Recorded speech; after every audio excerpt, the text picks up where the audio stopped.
लोग बात करेंगे, थोड़ा रिविज़न करेंगे और इसके अलावा जो है वो रिस्क टू रिवॉर्ड रेशियो के ऊपर बात होगी और कुछ जो है वो टिप्स साइकोलॉजी रिलेटेड जो ट्रेडिंग के हिसाब से आपको बहुत ही इम्पोर्टेंट है।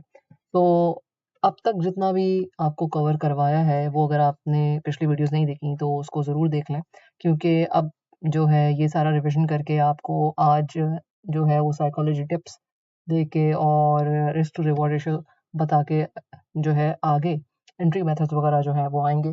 सो ये जो है वो आपके लिए ज़रूरी है कि पिछली वीडियोज़ को आप ज़रूर जो है वो अब तक नहीं देखा तो देखें और उसको प्रैक्टिस भी कर लें। जिनको आता है बहुत अच्छी बात है और जिनको नहीं है बिगिनर्स हैं तो वो इस चीज़ को समझने की कोशिश करेंगे कि जो स्मार्ट मनी कॉन्सेप्ट्स हैं, जब ये आपको सारे आएँगे तो मिला के जो है फिर आपके लिए एंट्री जो मेथड्स हैं वो ईज़ी हो जाएँगे। लेकिन अगर आपको मतलब कि नहीं आते हैं, एक वीडियो देखी, दूसरी थोड़ी, तीसरी आपने देखी है, फिर 2-3 वीडियोज़ बीच में मतलब कि छोड़ दी हैं, तो फिर इस तरह से ये सीरीज़ नहीं बन पाएगी। लेकिन आज जो है वो थोड़ी आपको बता दूँ कि भई हम लोगों ने अब तक जो है जो कवर किया है और साइकोलॉजी टिप्स जो हैं वो इम्पोर्टेंट हैं किसी भी ट्रेडिंग को करने से पहले।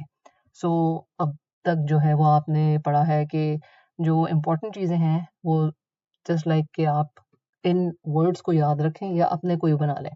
लेकिन उनका मीनिंग सेम होना चाहिए अगर आप अपने बनाते हैं। लेकिन अगर आप यही अल्फ़ाज़ याद रख लेते हैं कि स्विंग हाई, स्विंग लो क्या है? हायर हाई और हायर हाई किसे कहते हैं? ठीक है, हायर लो, लोअर लो और हायर लो जो है वो क्या चीज़ होती है? ब्रेक ऑफ स्ट्रक्चर जो है वो मैं आपको पढ़ा चुकी हूँ। अब ये ब्रेक ऑफ स्ट्रक्चर के ऊपर तो पूरी एक डिटेल में पिछली वीडियो है, वो बहुत इम्पोर्टेंट है। क्योंकि जब आप 4 आवर टाइम फ्रेम देखते हैं 1 आवर टाइम फ्रेम देखते हैं तो उसमें आपको पता चल रहा होता है कि भई जो स्ट्रक्चर है वो कैसे ब्रेक डाउन हुआ है।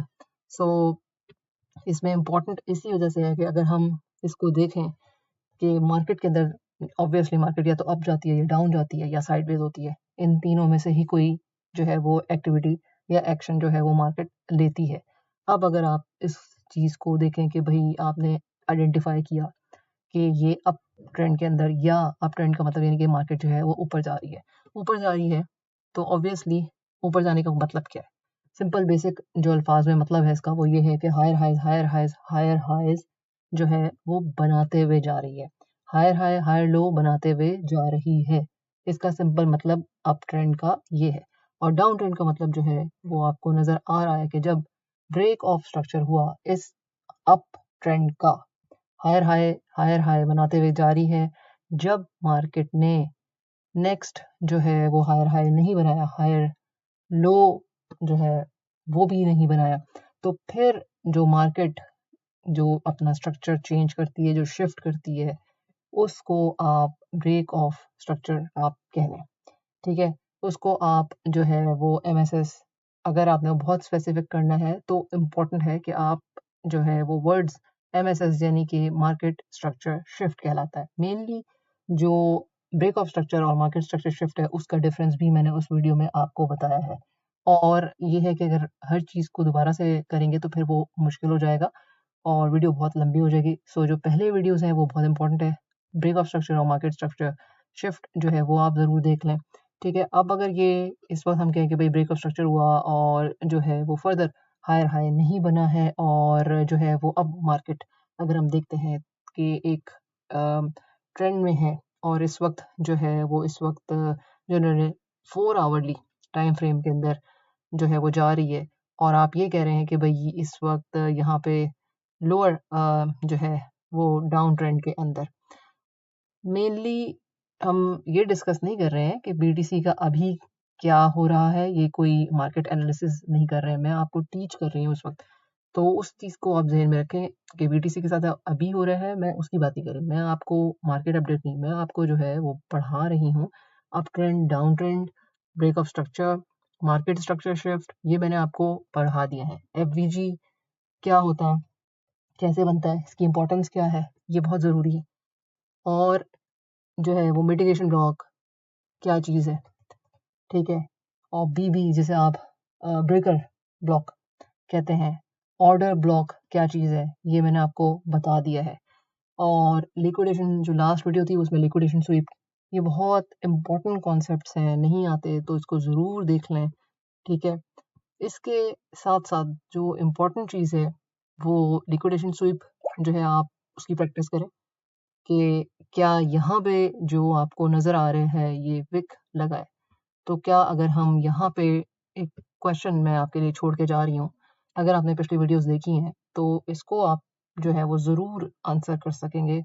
नहीं देखी तो फिर देख लें, आप देख लेंगे तो आपको ये आंसर मिल जाएगा। यहाँ पे 4 आवरली का टाइम फ्रेम है। सबसे पहले आपने आवरली का टाइम फ्रेम देखना है कि आप किस टाइम फ्रेम के अंदर जो है वो अपना एनालिसिस कर रहे हैं। ये नहीं है कि यहाँ आपने 4 आवरली में कुछ किया, फिर 1 आवरली एकदम से खोल लिया, फिर 15 मिनट खोल लिया, ऐसे नहीं। आपको जो है वो 4 आवरली में कर रहे हैं, तो पहले 4 आवरली के हिसाब से जो एनालिसिस है वो करें, उसके बाद आप लोअर टाइम फ्रेम के अंदर जाएँ। और हायर टाइम फ्रेम्स आपको हमेशा से पता है कि भई एक अच्छी जो है वो एनालिसिस करने के लिए होता है और हायर टू लोअर ही आप जाएँ, ठीक है? अब ये जो एक आप देख रहे हैं कि यहाँ पे विक लगी है, इसका मतलब ये है, इसका मतलब क्या है? सबसे पहले तो ये, ठीक है? अब अगर नहीं देखी ये वीडियो, तो फिर जाके ज़रूर देखनी पड़ेगी क्योंकि इसका आंसर मैं यहाँ पे नहीं दूँगी। और क्या ये लिक्विडेशन क्या ये जो विक है, इसने इसकी लिक्विडिटी को स्वीप किया है? ये क्या चीज़ कहला रही है? इसको क्या बोलेंगे अगर ये इसने इस विक ने इसकी लिक्विडिटी को स्वीप नहीं किया तो ये क्या कहलाएगा? अब ये क्या चीज़ कहलाएगी? क्या ये लिक्विडिटी स्वीप कहलाएगी? क्या ये डोल यानी कि ड्रॉ ऑन लिक्विडिटी कहलाएगी? ये क्वेश्चन्स हैं जो आप अपने आप से पूछें। क्यों? क्योंकि अगर आपको ये चीज़ आती है तो you are ready for the next level. अगर नहीं आती ये क्वेश्चन आपसे इसलिए पूछा जा रहा है, अगर नहीं आती तो फिर आप इसको ज़रूर देखें क्योंकि देन आप रेडी नहीं हैं नेक्स्ट लेवल पे जाने के लिए। तो अपनी ट्रेडिंग को जब आपने बेटर करना है और खुद से ट्रेड लेनी है तो ये सारे क्वेश्चन के आंसर अपने आप से कर लें कि भाई क्या मुझे ये सारे टॉपिक्स जो पढ़ाए हुए हैं वो आते हैं। जब ये आएँगे तो ही आप एंट्री ले सकते हो। आप इसके बगैर एंट्री नहीं ले सकते। अगर लेंगे भी तो जो है वो आपकी सक्सेसफुल नहीं रहेगी लॉन्ग टर्म में। सो इस चीज़ को ज़हन में रखें, ये एक सीरियस चीज़ है और इसको आपने सीरियसली ही प्रैक्टिस करना है। अब जब आपने यहाँ पे ये सब चीज़ें देख लीं, ठीक है?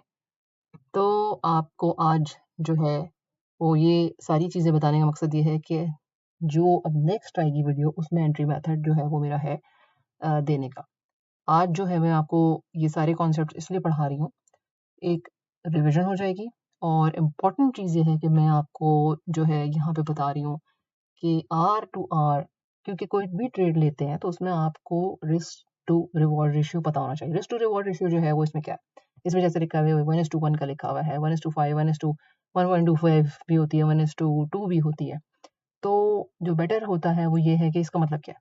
यानी 50-50% यहाँ पे यानी आप अगर ये सोचते हैं कि 5 रुपीज़ का या $5 का या जो भी करेंसी है, ये एग्ज़ाम्पल के तौर पे बता रही हूँ, 5:5 ठीक है? यानी कहने का मतलब ये है कि $5 के ऊपर अगर $5 नुकसान होगा, तो $5 का फ़ायदा है। 1:1 का मतलब ये। $10 का आपका लॉस तो $10 का आपका प्रॉफ़िट। इसका मतलब ये $20 का आपका लॉस तो $20 का आपका प्रॉफ़िट।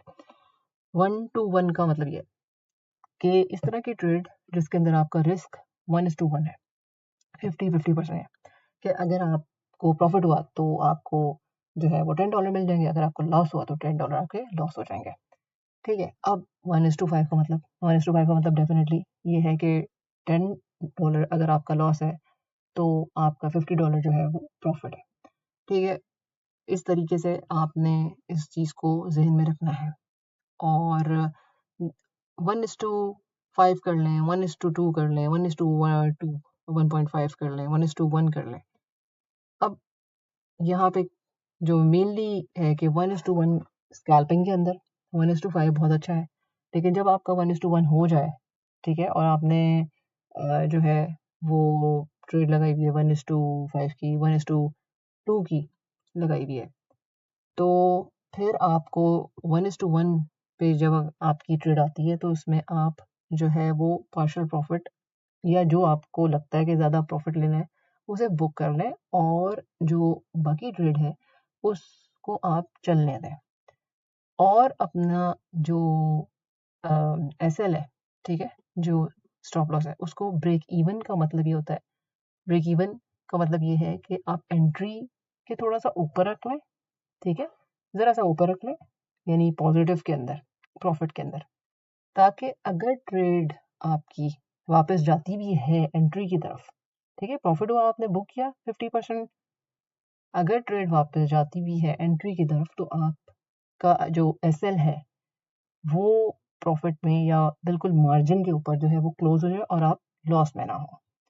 पहले ही आपने 1:1 के ऊपर जो है वो 50% या उससे ज़्यादा ट्रेड बुक कर ली है, ठीक है, और ट्रेड बाकी जो पैसों की ट्रेड है 25% की, 15% की, 10% की, जितनी भी, वो आप उसको रन करने दें अपने हिसाब से। अगर मार्केट दोबारा आपकी एंट्री की तरफ जाएगी भी, एंट्री प्राइस की तरफ, तो वो अगर क्लोज भी होती है तो वो प्रॉफिट के अंदर ही क्लोज होगी। इसका पूरा मतलब ये है। सो किस तरीके से जो है वो रिस्क टू रिवॉर्ड रेशियो जो है वो आप लोग लगाएंगे। अब फर्ज करें कि जो आप लोग इसके अंदर ट्रेडिंग व्यू को चलाना इम्पोर्टेंट है, तो ये लेफ्ट हैंड साइड के ऊपर जो है वो बार है, आपको पता होना चाहिए। ये टॉप के ऊपर बार है, इसके अंदर आपने ये यहाँ पे जाके, ठीक है, 1 2 3 3 चौथे नंबर पे जो है ना जाके ये लॉन्ग पोजीशन, ठीक है, फर्ज करें, ये एग्जांपल दे रही हूँ, यहाँ से फर्ज करें आप लगाते हैं 1:1 का मतलब क्या है, ठीक है, मैं सिर्फ ये बता रही हूँ कि 1:1 जो रिस्क टू रिवॉर्ड रेशियो है उसका मतलब ये है कि यहाँ लिखा आ रहा है 1, ठीक है, 1 का मतलब अभी मैंने आपको बताया है 1:1, यानी 1 अगर $10 का प्रॉफिट है तो $10 का आपका जो है अगर लॉस होता है तो $10 का लॉस, यानी ये हो गया 1:1। अब आप देख रहे हैं कि भाई अगर ट्रेड लॉन्ग, यानी कि अगर आपने लॉन्ग पोजीशन ली है तो अगर ये आपका टीपी हिट होता है तो आपको $10 मिल जाएंगे, और अगर आपका एसएल हिट होता है तो आपको $10 नुकसान हो जाएगा। इसी को अगर आप जो है वो फर्दर आपकी ट्रेड जो है फर्ज करें आपने कहा कि भाई मुझे तो 1:2 का, ठीक है, 1:2, तो आपके पास ये आ गया ऑलमोस्ट 1:2, ठीक है। अब यहाँ इसका मतलब ये है कि आपका अगर टीपी हिट हो रहा है तो आपको 20 जो है वो डॉलर मिल जाएंगे, और अगर आपका लॉस हो रहा है तो $10 का लॉस है। अगर आपका जो टीपी है, आप कहते हैं कि भाई मेरा रिस्क टू रिवॉर्ड रेशियो 1:5 का है, तो ये 1:5 बेस्ट होती है, 1:5 1:2, ठीक है, सो डिपेंड करता है, और 1:1 स्कैल्पिंग वगैरह के अंदर ज़्यादातर आप 1:1 1:2 उसको आप कर सकते हैं, वो मैं आपको बताऊंगी। और यहाँ का मतलब ये है कि भैया अगर आपको जो है वो $50 में मतलब प्रॉफिट होगा अगर आपकी लॉन्ग ट्रेड जो है वो चली गई, और नुकसान कितना होगा, $10 का नुकसान होगा, ये बेस्ट, ठीक है, 1:2। अब यहाँ पे इम्पोर्टेंट ये है कि जब आपकी ट्रेड अगर 1:2 की है या 1:5 की है तो 1 पे जब पहुंचे, ठीक है, ये आपको इम्पोर्टेंट है, ये one of the risk to reward ratio का एक बहुत इम्पोर्टेंट समझने का एस्पेक्ट है। ये वॉलेट मैनेजमेंट को समझने का एक एस्पेक्ट या एक पॉइंट है, बाकी और भी पॉइंट्स हैं वॉलेट मैनेजमेंट के, लेकिन ये बहुत इम्पोर्टेंट है कि आप सारे पॉइंट्स को ध्यान में रखें, और ये उनमें से एक पॉइंट ये भी है कि जब ट्रेड आपने ली, लॉन्ग पोजीशन ली, अगर आप 1:1 पे पहुंचे, ठीक है, 1:1 पे आप पहुंचे, तो फिर आपने यहाँ पे अपना 50%, 40%, 30% या आप 60%, 70% जो है वो बुक कर लें प्रॉफिट। उसके बाद आप जो है वो एसएल को मूव करें, यहाँ पे एसएल को मूव करें, कहाँ पे मूव करेंगे, आप अपने एसएल को या तो ब्रेक इवन पे, यानी कि जहाँ एंट्री है वहां पे मूव कर लें, ठीक है, या वहां मूव कर लिया, या स्लाइटली ऊपर की तरफ जो है प्रॉफिट के अंदर आप बुक कर लें, ठीक है, या ये इसी को ऑलमोस्ट आप ब्रेक इवन कहते हैं। कि ना उसमें आपका प्रॉफिट हो रहा है ना नुकसान हो रहा है, लेकिन आप स्लाइटली पॉइंट्स के अंदर आप उसको ऊपर जो एंट्री ली है उससे ऊपर क्लोज कर लें, स्लाइटली ऊपर ही क्लोज करें ताकि जो है वो आपका प्रॉफिट के अंदर ही क्लोज हो, क्योंकि आपने पहले भी 50% या उससे ऊपर की जो है वो प्रॉफिट बुक कर लिया है ट्रेड के अंदर और बाकी जो है आपने ब्रेक इवन पे लगा दिया। ठीक है, वो ये एक आपको इम्पोर्टेंट चीज़ है जो आपको अगर पता है तो अच्छी बात है, नहीं पता तो अभी आप इसको ज़हन में रख लें। और जो है वो इसी तरीके से शॉर्ट ट्रेड्स भी हैं, अगर आप शॉर्ट लगाएँगे तो उसी तरीके से रिस्क टू आर का यही है।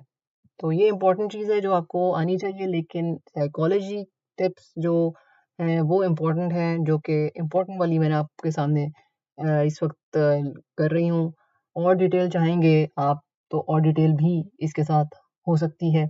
इसमें पूरे-पूरे जो हैं वो चार्ट्स होते हैं बने हुए, काफ़ी सारी और चीज़ें भी होती हैं अगर आप प्रॉपर्ली इसको जो है वो चाहते हैं इसकी लर्निंग करना। लेकिन जो बहुत ख़ास इम्पोर्टेंट पॉइंट्स हैं जो मैं अभी आपको बता रही हूँ, जो ट्रेड अगर आप बिगिनर हैं या आप किसी भी लेवल पे हैं तो आपके काम आएगी। सो बिगिनर के तो बहुत ही ज़्यादा काम आएगी और इसको बार-बार रीड करना इम्पोर्टेंट है। अब मैं आपसे ये कहना चाहूँगी कि इसको जो है अगर आप खुद अपने हाथ से लिख के लगाएँगे या टाइप करेंगे और इसका प्रिंट आउट जो है वो या कॉपी में अगर आप लिखते हैं तो बड़ा हाइलाइट करके इन चीज़ों को लिखें। मोटे मार्कर से हाइलाइट करें अगर आप लिख रहे हैं या प्रिंट आउट कर रहे हैं, ताकि ये आपको पता चले कि भई ये इम्पोर्टेंट चीज़ है और इसको वहाँ पे लगाएँ जहाँ पे आपका जो है डेस्क आपने बनाया हुआ है, जहाँ पे आप लैपटॉप वगैरह जो है यहाँ जो भी आप इस्तेमाल करते हैं ट्रेडिंग के चार्ट्स को एनालाइज़ करते हुए, ताकि आप इस चार्ट को पढ़ें और हर दफ़ा पढ़ें।